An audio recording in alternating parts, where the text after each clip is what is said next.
नमस्कार बंधुगण ट्यूशन गुरुजी YouTube channel को आपको हार्दिक अभिनंदन। आज आम पढ़ा कोयलार अंतर्धम वादन यार माने आग क्लास रे आम कोयला और पेट्रोलियम अध्याय स्टार्ट कर देतिला। जो माने मोर प्रथम क्लास देखि नांती से माने यूट्यूब प्लेलिस्ट को जाके देखंतु सेठी मिली जिवो। और आज आम कोयला विषय रे पाठ पढ़ा और डिटेल एक्चुअली हम प्रीवियस क्लास आम बहुत लंबा करथिला बहुत डिटेल पढ़िथिला। तो आज आम जो इंपोर्टेंट को जिनस इंपोर्टेंट पूरा जानवा तुम दरकार सेटा ही मु तुमको बतैबी सो दैट बेसिक किछि तुमको प्रॉब्लम होबनी। ओके तो कोयलार अंतर्धम पातन रो बेसिकली देखो चारटी जिनस बाहर हला चारटी जिनस बाहर एठी मु तुमको देखि के दउची 1 सेकंड। गोटे तो हैला तुमरो कोक आ गोटे हैला तुमरो कोल गैस आ गोटे हैला तुमरो अलकातरा ठीक अछि आ गोटे हैला तुमरो एमोनिया गैस। ए चारटी जिनस बाहर कोक कोल गैस अलकातरा एमोनिया गैस ए जिनस हला और ए जिनस को हम डिटेल पढ़िबा। तो कोक माने कोन कोक हे एक्चुअली विशुद्ध कार्बन को कोक कहा जाय। और यार छिद्राल माने तारो छोट छोट कणा थाए पोरस थाए माने ठीक अछि माने कोयला हिसाब रे थिबो सेटा छोट छोट कणा थिबो सेटा हला। तापर कोन होचे याको जालिले प्रचुर तापशक्ति उत्पन्न होय माने याको यदि माने तमे जालुछ त तापशक्ति रा बहुत मिले है यही कोक को यदि आम जालिला ताहले तार तापशक्ति हिट बहुत बाहर धुआं बाहर बहुत बढ़िया है ना। आम जमी काठ जाले धुआं भी बाहर हिट भी बाहर किंतु या पूरा उल्टा ताप तो बहुत बाहर किंतु धुआं बाहर है। और से एक्चुअली कौन हुए विशिष्ट प्रकृति जो माने ये यार ये विशिष्ट प्रकृति जो लोह ओर माने जो सब लोहार गंडी गुड़ा थाए लोहा निष्कासन यहाँ इंधन और विजारक रूप में व्यवहार करा जाए। एक पॉइंट इंपोर्टेंट लेख क्वेश्चन नंबर आसीपे या कहीं इंधन और विजारक रूप में व्यवहार करा जाए कारण या जालिले बहुत तापशक्ति उत्पन्न हुए और धुआं बाहर ना है। या छड़ा विशुद्ध लुहा सह भिन्न भिन्न अनुपात मिसई विभिन्न प्रकार इस्पात प्रस्तुत करा जाए। ए पॉइंट माने है कि विशुद्ध लुहा सहित भिन्न भिन्न अनुपात मिसई यानी क्या मिसई कोक को मिसई इस्पात प्रस्तुत करा जाए है जमी तंबा है दस्ता है सीसा है टीण है यार ओर माने धातुपिंड रु धातु निष्कासन रे कोक माने यार धातु निष्कासन पद्धति रे मध्य कोक व्यवहृत हुए ठीक अच्छे मैंने तंबा दस्ता सीसा टीण एम जो माने धातुपिंड धातु बाहर करने कोक को व्यवहृत करा जाए। एटा गोटे पॉइंट है तुम दी तीन पॉइंट आसीगला। तो कोक कहीं कोक इंपोर्टेंस कौन गुरुत्व कौन कहले तुम ए सब जिन गुड़ा लिख। और सेकेंड देख बुझा कोल गैसटा कौन एनीवे आंथ्रासाइट कोयला खूब कम खर्च में उन्नत मानर कोक प्रस्तुत करा जाए। तुम चार प्रकार कोयला अच्छी गोटे है लिक बिटुमिनस है सब आंथ्रासाइट ये सब जिन गुड़ा अच्छी। तो आंथ्रासाइट कोयला खूब कम खर्च माने बहुत कम खर्च माने खर्च हुए से उन्नत मानर कोक प्रस्तुत हुए माने कम खर्चा करके आंथ्रासाइट रु कोक प्रस्तुति करा जाए है। तो कोल गैस तापर हम सब पढ़िबा कोल गैस कौन कोल गैस मुख्यतः हाइड्रोजन मिथेन और कार्बन मोनोक्साइड ये तीनोटी गैस हाइड्रोजन हो गला तुम मिथेन हो गला और कार्बन मोनोक्साइड ठीक अच्छे ये तीनोटी गैस मिश्रण होची कोल गैस है। यही गैस को बड़ बड़ इस्पात निर्मित आबद्ध टांकी रे रखी भूतल नल द्वारा कल कारखाना तथा घर मान को जोगाई दि जाए। यही गैस को बड़ बड़ इस्पात निर्मित आबद्ध माने इस्पात रे निर्मित आबद्ध टांकी माने थाए एमिति टांकी एमिति थाए है बड़ बड़ टांकी थाए जोटा कि इस्पात निर्मित होता है पूरा आबद्ध होता है ताकू माटी भीतर रखा जाए है भूतल माटी भीतर रखी आबद्ध टांकी रखी भूतल नल द्वारा आ भितरे माने माटी भितरे नल द्वारा एमती नल द्वारा घर मान को जोगाई दि जाए। घर है या फिर जो जो जगह तार इंपोर्टेंस अच्छी सप्लाई करा जाए माटी भितर। तो ये तीनोटी पॉइंट देख 1810 मसीह प्रथम थर पर लंडन महानगर माने लंडन यूके गोटे सहर से रास्ताकड़ आलोकबत्ती गुड़िक जलियापाई माने रास्ता साइड जो आलोकबत्ती था ठीक अच्छे लाइट जलियापाई कोल गैस व्यवहृत होता केबे 1810 है दीर्घ 200 वर्ष आगु माने कोल गैस व्यवहृत होता। यहाँ पर 1820 सहर में 1820 मसीह न्यूयॉर्क महानगरी आ गोटे टाउन अच्छे न्यूयॉर्क है तार आलोकबत्ती व्यवहार करबा पई कोल गैस रो व्यवहार माने बेसिकली माने रास्ता साइड रे जो लाइट गुडा अछि ताहा जलेबा पई कोल गैस स्टार्टिंग रु व्यवहार करा होतला कोल गैस रो माने यूज सही समय रु आसी और आम इंडिया रे केबे हिची 1950 मसिया रे मुंबई रे बॉम्बे शहर रे जार नाम मुंबई आलोकबत्ती जलिया ପାଇଁ ପୁଣି ସେଇ ଆଲୋକବତୀ ହିଁ ଜଳା ହଉଛି ରାସ୍ତା ସାଇଡରେ ଆଲୋକବତୀ ହିଁ ଜଳା ହଉଛି ଆଉ ଏଠି ଆଉ ଗୋଟେ ପଏଣ୍ଟ ଆସିଗଲା ଘର ଗୁଡିକୁ ରୋଷେଇ ପାଇଁ କୋଲ ଗ୍ୟାସ୍ ଭୂତଳ ନଳ ଦ୍ୱାରା ଯୋଗାଇ ଦିଆଯାଉଥିଲା ହେଲା ତ ଏଇ ତିନିଟା ପଏଣ୍ଟ ଜାଣିଗଲ ଅତୀତରେ କୋଲ ଗ୍ୟାସ୍ ଆଲୋକର ଉତ୍ସ ଥିଲା ଲାଇଟ୍ ହିଁ ଜଳା ଯାଉଥିଲା କୋଲ ଗ୍ୟାସ୍ ରୁ ମାନେ କଣ କରାଯାଉଥିଲା ଅତୀତରେ ଫାଷ୍ଟ କୋଲ ଗ୍ୟାସ୍ ରୁ ଲାଇଟ୍ ହିଁ ଜଳା ଯାଉଥିଲା କିନ୍ତୁ ବର୍ତ୍ତମାନ ଏହା କେବଳ ତାପ ଶକ୍ତି ଉତ୍ସ ରୂପେ ବ୍ୟବହୃତ ହେଉଛି କିନ୍ତୁ ଏବେ କଣ ହଉଛି ଏବେ ତାପଶକ୍ତି ଉପରେ ମାନେ ବିଭିନ୍ନ କଳକାରଖାନାରେ ତାପଶକ୍ତି ରୂପରେ ହିଁ ତାପଶକ୍ତିର ଉତ୍ସ ରୂପରେ ହିଁ ବ୍ୟବହୃତ ହଉଛି କୋଲ ଗ୍ୟାସ୍ ହେଲା ତ କୋଲଟା କଣ ଯୋଉଟା ଆମର 3 ନମ୍ବରରେ ଥିଲା କୋଲଟାର ମାନେ ଆଲକାତ୍ରା ଯୋଉଟା ହେଲା ଆମର ଆଲକାତ୍ରା କୋଲଟାର ବା ତାକୁ କୋଲଟାର ବି କୁହାଯାଏ ଆଉ ଆଲକାତ୍ରା ବି କୁହାଯାଏ ଏହା ଦେଖିବାକୁ କଳା ବହୁତ ମାନେ ଡାର୍କ ଥାଏ ବହୁତ କଳା ଥାଏ ଚିକିଟା ମାନେ ଚିପଚିପା ମାନେ ଅର୍ଦ୍ଧ ତରଳ ମାନେ ସେମି ଲିକ୍विଡ କହିପାର ତମେ ବହୁତ ଚିକିଟା ଥାଏ ଅର୍ଦ୍ଧ ତରଳ ଥାଏ ମୁଁ ତୁମକୁ ଦେଖେଇଦେବି କୋଲଟାର କେମିତି ଦେଖାଯାଏ କହିକିରି ଗୋଟେ ସେକେଣ୍ଡ କୋଲଟା ଆମେ ଗୁଗୁଲ ଦେଖିଦବା କି କେମିତି ଦେଖାଯାଏ କହିକି ଠିକ ଅଛି କୋଲଟାର ବେସିକାଲି ଏଇଟା ତମର ଲାଇକ କୁହାଯାଇ ପାର ତମକୁ ପୁରାପୁରି କଲା ମିଚି ଥିବ ତାର ଲିକ୍ୱିଡ ବାକି ଥିବ ସେ ସବୁ ଜିନିଷ ହେଲା ତମର ଏଇଟା ଏମିତି ଦେଖାଯାଏ କୋଲଟାର ଟା ହେଲା କୋଲଟାର କେମିତି ଦେଖାଯାଏ ମାନେ ବହୁତ ଚିଟିମିଟି ଟାଇପ ର ଥିବ ମାନେ ତମେ କହିପାର ଲାଇକ ଆସୁନି ଆଛା କୋଲଟାର ଚିକିଟା ଅର୍ଦ୍ଧ ତରଳ ତମକୁ ଫଟୋ ପଛେ ଦେଖେଇଦେବି ମାନେ ସାଇଡରେ ଅର୍ଦ୍ଧ ଓ ତୀବ୍ର ଗନ୍ଧଯୁକ୍ତ ବହୁତ ହି ଗନ୍ଧଯୁକ୍ତ ପଦାର୍ଥ ବହୁତ ଗନ୍ଧାଏ ହେଲା ବହୁତ ହି ଗନ୍ଧାଏ ଏଇଟା ଏହା ପ୍ରାୟ 200ଟି କାର୍ବନର ମିଶିକି ଗୋଟିଏ ମାନେ 200ଟା ଏମିତି କାର୍ବନ ର ଯୌଗିକ ମାନେ କମ୍ପାଉଣ୍ଡ ମିଶିକି ୟାର ଗୋଟେ ମିଶ୍ରଣ ହଉଛି କୋଲଟାର 200ଟା ଏଇ ନମ୍ବର ଟା ମନେ ରଖିବ 200 କାର୍ବନ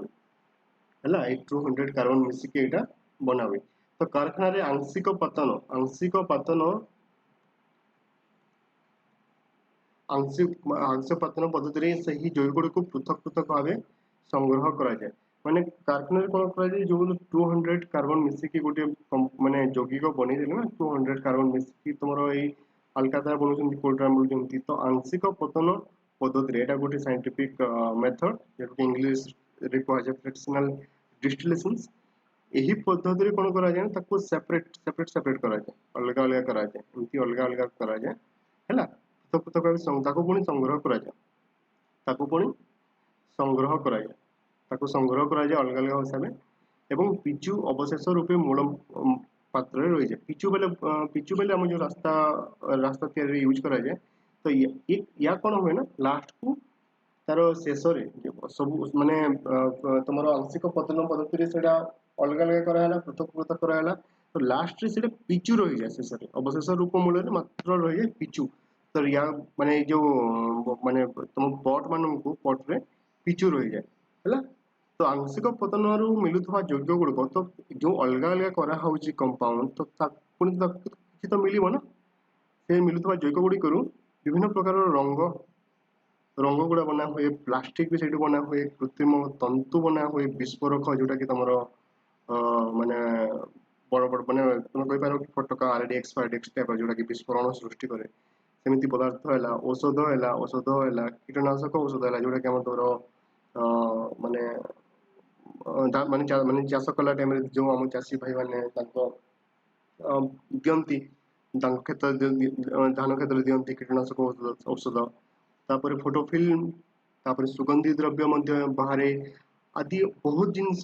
ବ୍ୟବହୃତ କରାଯାଏ ମାନେ ଏଇଠି ଦେଖ ସେଇ ତୁମର ଆଂଶିକ ପଦ୍ଧତିରେ ଯୋଉ 200ଟା କାର୍ବନ ଥିଲା 200 ମାନେ ଯୌଗିକ କାର୍ବନ ଥିଲା ଯୋଗେଇଥିଲା ତାକୁ ଅଲଗା କରାଯାଇ ଏସବୁ ଜିନିଷ ଗୁଡା ବାହାର କରାଯାଉଛି ଏକ୍ଜାମ ରେ ପଡିଲେ ଏ ସବୁ ଜିନିଷର ନାଁ ଲେଖିବ କେମିତି ହୁଏ କହିଲେ ଆଂଶିକ ପଦ୍ଧତିରେ ହୁଏ ଏ ପଦ୍ଧତିର ନାଁ ମନେ ରଖିବ ଆଂଶିକ ପଦ୍ଧତି ଲାଷ୍ଟ କୁ କଣ ରହିଯାଏ କହିଲେ ପିଚୁ ରହିଯାଏ ହେଲା ପିଚୁ ତ ଜାଣିଛ ପକ୍କା ରାସ୍ତା ତିଆରିରେ ଏବଂ କଂକ୍ରିଟ ଛାତରୁ ପାଣି ଗଡୁଥିଲେ ତାହା ମାନେ ପାଣି ନ ଗଳିବା ପାଇଁ पिचु माने यूज करा जाए रास्ता रे देखिथबो कला रंगर माने तमे केबे रास्ता रे जाउथबो देखिथबो ता ऊपर पिचु केमति दिया जाए तो से हिसाब रे पिचु यूज करा जाए हला वर्तमान पिचु बदल रे कोन करा होचे ना वर्तमान पिचु बदल आगर पिचु दिया होतला एबे बिटुमेन दिया होचे सेटा एक्चुअली पेट्रोलियम रु संगृहीत एक उत्पाद बिटुमेन टा होची पेट्रोलियम रु संगृहीत माने बाहरे तार गोटे प्रोडक्ट सेटा बिटुमेन हैला शिल्प क्षेत्र में कोयलार भूमिका अत्यंत गुरुत्वपूर्ण एटा तो डेफिनेटली हमर शिल्प जति जो जो जिंस गुडा कहली रंग हैला प्लास्टिक हैला कृत्रिम तंतु हैला विस्फोरक हैला एटा सब शिल्प क्षेत्र रे व्यवहृत माने बाहर होतबा प्रोडक्शन होतबा जिंस गुडा ना तो शिल्प क्षेत्र रे माने ए कोयलार भूमिका अत्यंत गुरुत्व या इंपोर्टेंस होची शिल्प क्षेत्र रे बहुत बेसी तेणु याको कोन कहवा जाय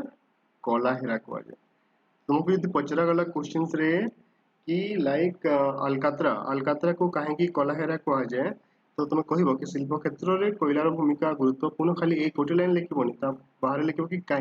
काहे की शिल्प क्षेत्र रे कोयलार भूमिका अत्यंत गुरुत्वपूर्ण को जिंस पय तो कहबो कि माने शिल्प क्षेत्र रे विभिन्न प्रकार रंग प्लास्टिक कृत्रिम तंतु विस्फोरक विस्फोरक औषध कीटनाशक औषध फोटोफिनिश और सुगंधित द्रव्य ये सब जिनस गुड़ा प्रस्तुत करा जाए से माने शिल्प क्षेत्र में या कला हेरा हिसाब से जना जाए है आमर कोयला वाला चैप्टर टा खत्म है एबे हम देखिबा पेट्रोलियम पेट्रोलियम माने कोन केमती तो कोयला आशा करा जाए तुमको भल भाव में बुझी पारथिबो कोयला कोयलार आउ थे कहि दउची कोयला बेसिकली कोल गैस अलकात्रा एमोनिया गैस माने ए विशेष करी ए जिंस गुड़ा है तुम एटा कला हेरा रे आसुची माने कोयला रे आसुची ओके तो पेट्रोलियम देखो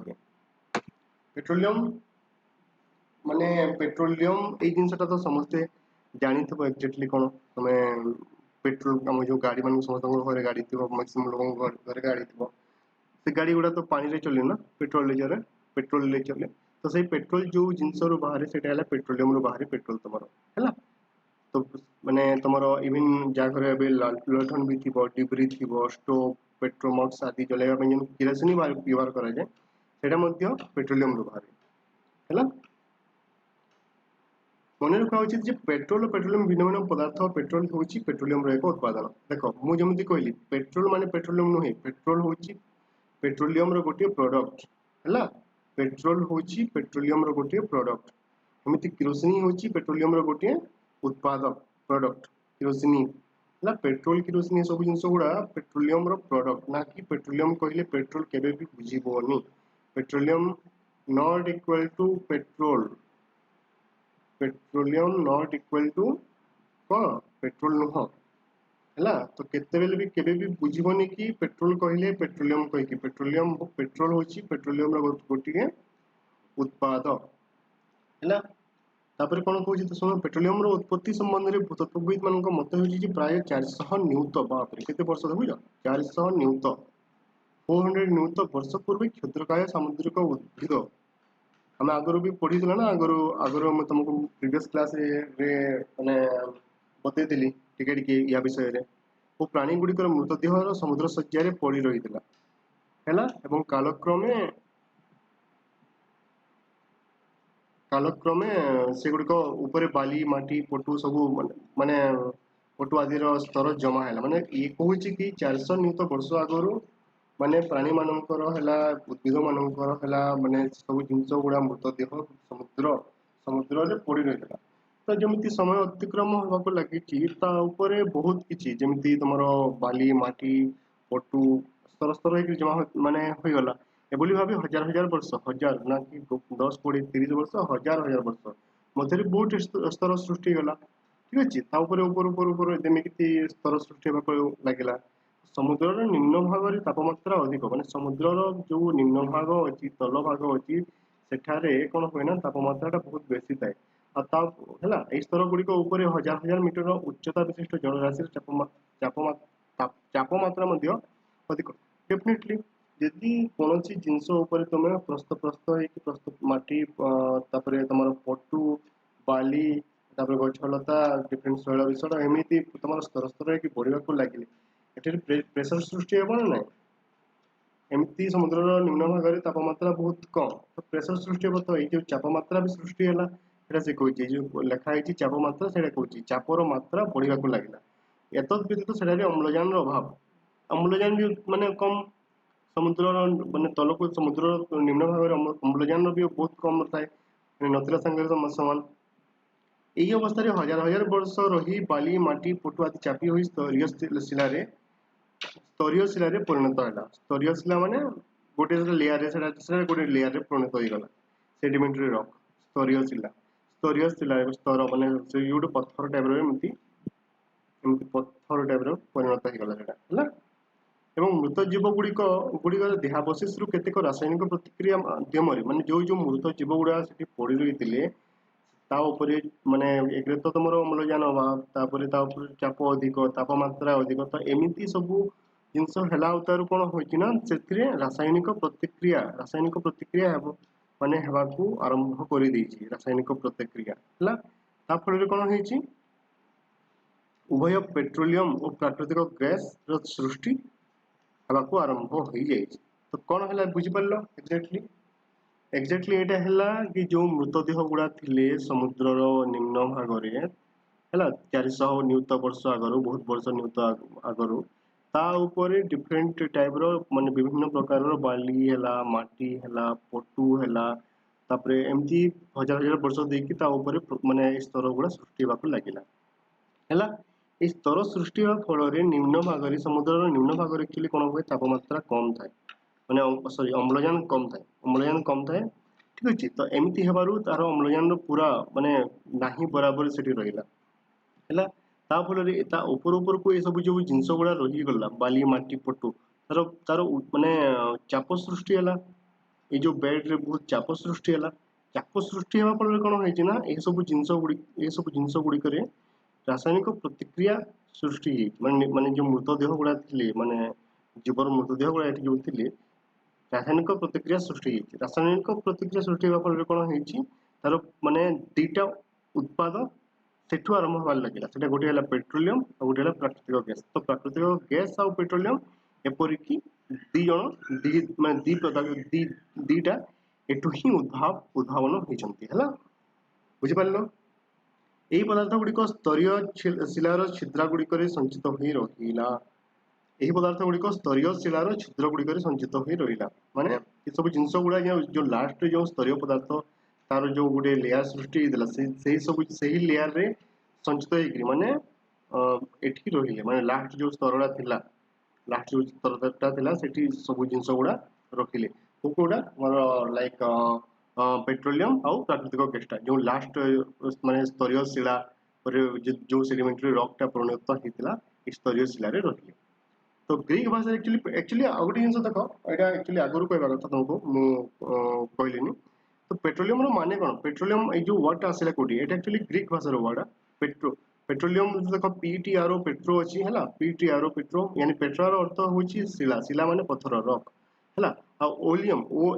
ମାନେ ଲାଷ୍ଟ ଯୋଉଟା ଅଛି ଦେଖ ଏଠି OLEUM ଓଲିୟମ, ଏହାର ଅର୍ଥ ହଉଛି ଅଏଲ, ଠିକ ଅଛି। ତ ଏଠୁ ମାନେ ପଥରରୁ ତେଲ, ଏବେ ତେଲ ବାହାରିବ ହେଲା, ଏଇ ଯୋଉ ପଥରରୁ ତେଲ ବାହାରିବ, ସେଥିଲାଗି ଗ୍ରୀକ ଭାଷା ଅନୁସାରେ ୟାର ନାମକରଣ ରଖାଯାଇଛି ପେଟ୍ରୋଲିୟମ। ଅର୍ଥାତ ପେଟ୍ରୋଲିୟମ ଅର୍ଥ ହେଉଛି ଶିଳା ଦେହରେ ସଞ୍ଚିତ ତୈଳ। ଯଦି ତମକୁ କିଏ ପଚାରିବ କହିବ କି ଶିଳା ଭିତରେ ସଞ୍ଚିତ ଥିବା ତେଲ, या ଶିଳା ଦେହରେ ସଞ୍ଚିତ ମାନେ ସେ ଭିତରେ ରହିଥିବା ତେଲକୁ କୁହାଯାଏ। ଆଉ ଏ ଦେଖ ଗୋଟେ ମାନେ ବଢିଆ ଚିତ୍ରଟେ ଦେଇଛି ତମ ବୁଝିବାକୁ,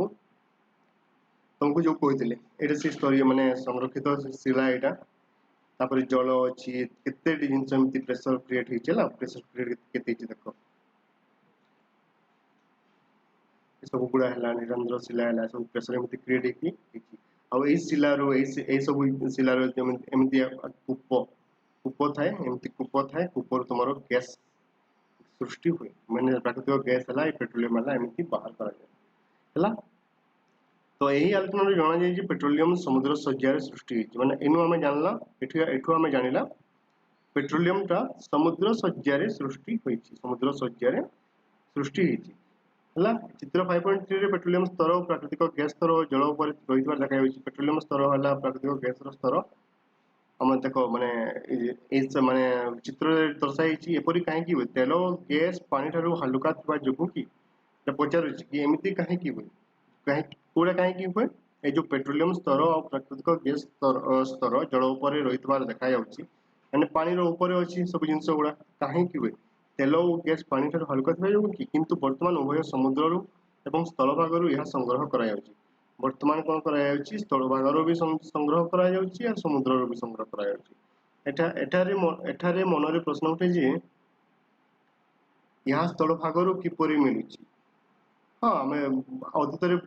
भूचलन और भूमिकंप द्वारा पृथ्वीर केतेक अंचल जलभाग स्थलभाग और स्थलभाग जलभाग परिणत होइछि ए पॉइंट रे कहूछि कि अतीत रे माने पास्ट रे भूचलन होइतबा जोगु बहुत जगह भूचलन या फिर भूमिकंप होइतबा जोगु पृथ्वीर केतेक अंचल जलभागटा कोन होइछि सेटा जलभागटा स्थलभाग रे परिणत होइछि और स्थलभागटा जलभाग रे परिणत होइछि हैला तो वर्तमान सेहिति पई स्थलभाग रो मध्य पेट्रोलियम प्राकृतिक गैस बाहर करा जाउछि और जलभाग रो भी पेट्रोलियम और प्राकृतिक गैस बाहर करा जाउछि हैला ए रीजनटा एडा बहुतरे भूचलन और भूकंप पृथ्वीर केतेक अंचल रे हितला जहाँ फल कि स्थलभाग रे एवं स्थलभाग जलभाग रे परिणत होइछि तेणु वर्तमान केतेक स्थलभाग खोलिले आमे स्तरीय शिला पाइथबे सो तेणु वर्तमान केतेक स्थलभाग खोलिले माने ताकू जति आमे खोला जिवो ताकू माने जति खोलिला तो आमे स्तरीय शिला पाइथाउ स्तरीय शिला माने कोडा जो सेडिमेंटरी रॉक जोटा हम समुद्र सज्जा रे होइतिला हैला एवं केतेक निर्दिष्ट अंचल रे सेही शिला स्तर रु पेट्रोलियम और प्राकृतिक गैस मिली थाए हैला होप तो मानकू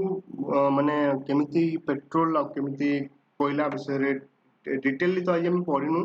कहि मिन तुमको बहुत डिटेलली हम जाइनु काइना जोडा इंपोर्टेंट मैं तुमको कहली प्रोसेस कहली कोना माने कोटा केमिति होची आ थोरे मैं तुमको ब्रीफली कहि दोची पेट्रोलियम विषय रे के आ के थोरे पेट्रोलियम हम कोठी पेट्रोलियम फर्स्ट पॉइंट हला petroleum not equal to petrol या फिर petroleum not equal to kerosene petrol और केरोसिन पेट्रोलियम गोटे प्रोडक्ट माने दीटा प्रोडक्ट हला आ पेट्रोलियम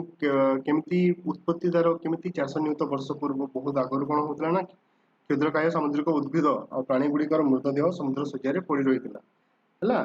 कालक्रमे ता ऊपर ऊपर ऊपर ऊपर ऊपर ऊपर तुमर माने बाली माटी पटु सब जिन गुड़ा स्तर स्तर होगी जमीबारे लगिला है फल कौन है जो तल जो उद्भिद गुड़ा थी मरदेह थी उद्भिद मानकर या फिर जीव मानकर जो प्रस्त प्रस्त होगी बाली माटी पटु एमती जमा होगा लगिले तो चाप सृष्टि है चाप सृष्टि होगा फल समुद्र निम्न भाग में अम्लजान अभाव चापमात्रा बहुत सृष्टि है चापमात्रा भी सृष्टि है फल ये अवस्था हजार हजार वर्ष माने एमती अवस्था हजार हजार वर्ष रहिला से सब